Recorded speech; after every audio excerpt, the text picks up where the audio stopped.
Contrary to popular belief, Islam is not a new religion that came into existence a mere 1400 years ago. Islam in truth has existed since the first moment that man set foot on earth. Prophet Muhammad, peace be upon him, was the last prophet tasked with conveying the final form of Islam, which was the continuation, the culmination, the completion of Allah's universal message to mankind, as revealed to all of Allah's previous messengers and prophets.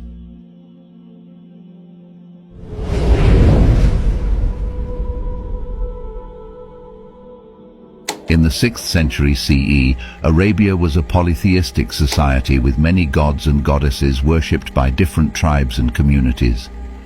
Prophet Muhammad, peace be upon him, was born into a family of merchants who were active in the trade routes throughout Arabia, and he was exposed to the religious beliefs and practices of many different communities during his travels. Prophet Muhammad, peace be upon him, was often conflicted about the beliefs and evil practices of his people. Around the age of 40, he started to experience visions that would come true. During that time, he frequently meditated in the cave of Hira, located on the outskirts of Mecca.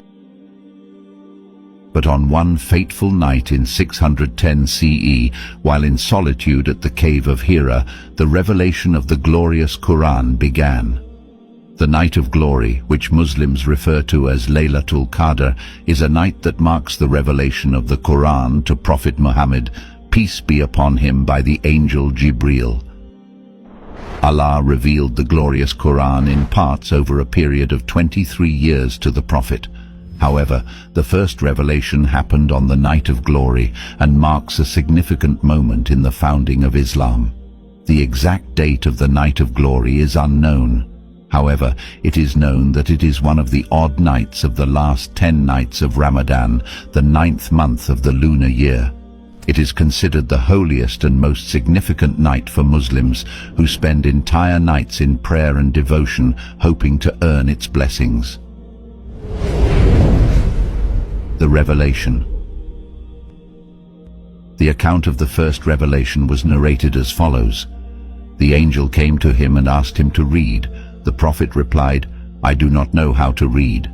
The Prophet added, the angel caught me forcibly and pressed me so hard that I could not bear it any more. He then released me and again asked me to read, and I replied, I do not know how to read. Thereupon he caught me again and pressed me a second time till I could not bear it any more. He then released me and again asked me to read, but again I replied, I do not know how to read. Thereupon he caught me for the third time and pressed me, and then released me and said, read, in the name of your Lord who created man from a clinging clot. Read, and your Lord is the most generous, who taught by the pen. Bukhari. At first, Muhammad, peace be upon him, was confused and didn't understand the experience. After he described what had happened to his wife Khadija, she comforted him and stood by his side. Upon receiving further revelation, he was instructed to convey Islam to his people. However, unlike Khadija, they were not so understanding, and most of them rejected his message. They believed his words would anger their gods and disrupt their prosperous trade routes.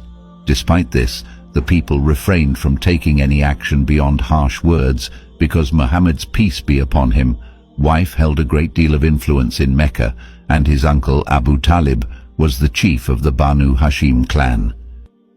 This provided Muhammad, peace be upon him, with some degree of protection. However, in the year 619 CE, both Khadija and Abu Talib passed away. This became known as the Year of Sorrow, and following his mourning, Muhammad, peace be upon him, and his small group of followers were exposed to physical persecution from the Quraysh tribe that controlled Mecca. Migration, Hijrah.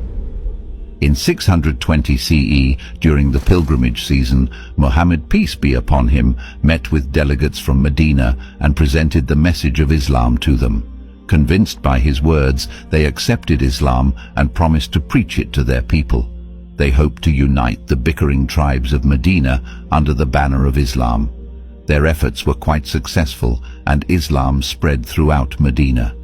2 years later, a group of 73 men and 2 women traveled from Medina to Mecca, about 400 kilometers, to secretly give their pledge of allegiance to Prophet Muhammad, peace be upon him.